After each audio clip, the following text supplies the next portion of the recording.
What do Einstein, Mozart, and Michelangelo have in common? All three are reported to have had autism.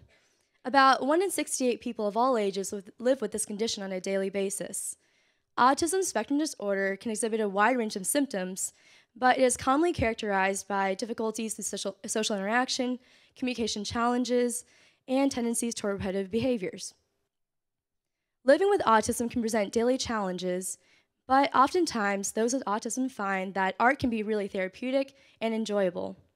However, the actual environment of the museum itself can oftentimes be really stressful for those with autism. While you and I might think of a museum as being really calming and enjoyable, think about what it must be like for someone with autism. They might find that the bright colors and bold patterns are really overwhelming and kind of just really distracting. Or they might struggle with the need to experience art through touch, something which is really generally frowned upon in an art museum. So how can we open up these spaces to those with autism, especially children?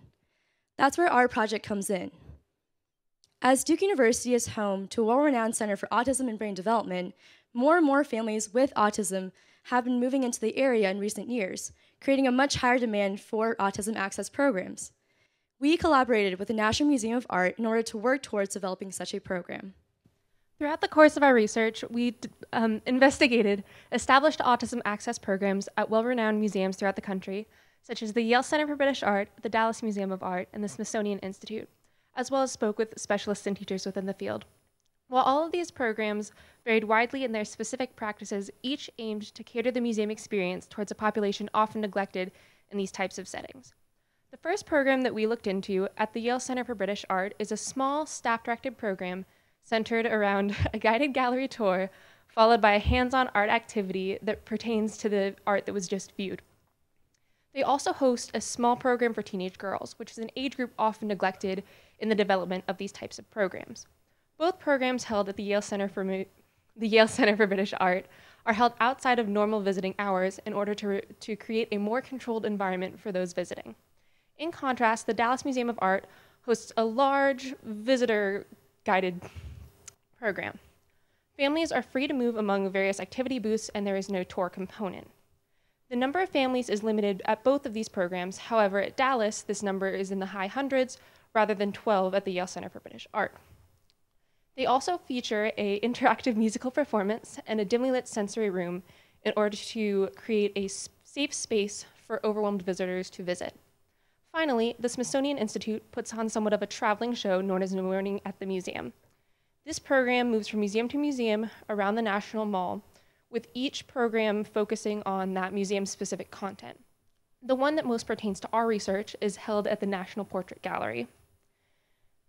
The Smithsonian Institute, much like the Dallas Center for Art, for the Dallas Museum of Art, does not feature any tours, but does include a hands-on component to their program.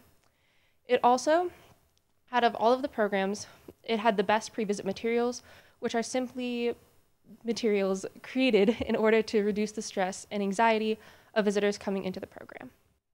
So what we plan to do is take all that we have learned from studying these autism access programs and turn over our findings to the National Museum of Art so that their K-12 educator, Ryan Hessel, can implement a similar program there. In support of this, we've actually created a few pre-visit materials that the National may be able to use for such a program. What you see above me is a social story.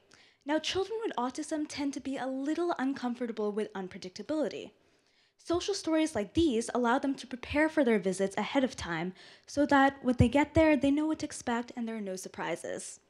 We found that pre-visit materials like these can just do so much to reduce the anxiety associated with visiting an unfamiliar place.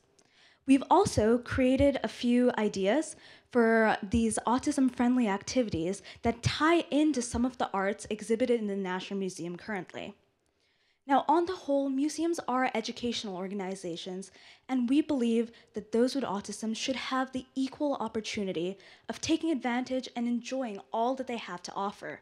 And even though the nature of autism spectrum disorder can make a traditional museum visit a little challenging experience, adapting the format of those visits can just do so much to make such visitors feel more at home.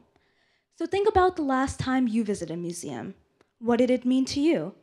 Perhaps it was a chance to bond with your family or maybe explore a certain art museum, a certain art movement. At any rate, you gained something from it, whether that be new knowledge, new interests, or even a newfound love of Michelangelo. That visit meant something to you, and we only hope we can allow those on the spectrum to find that meaning too.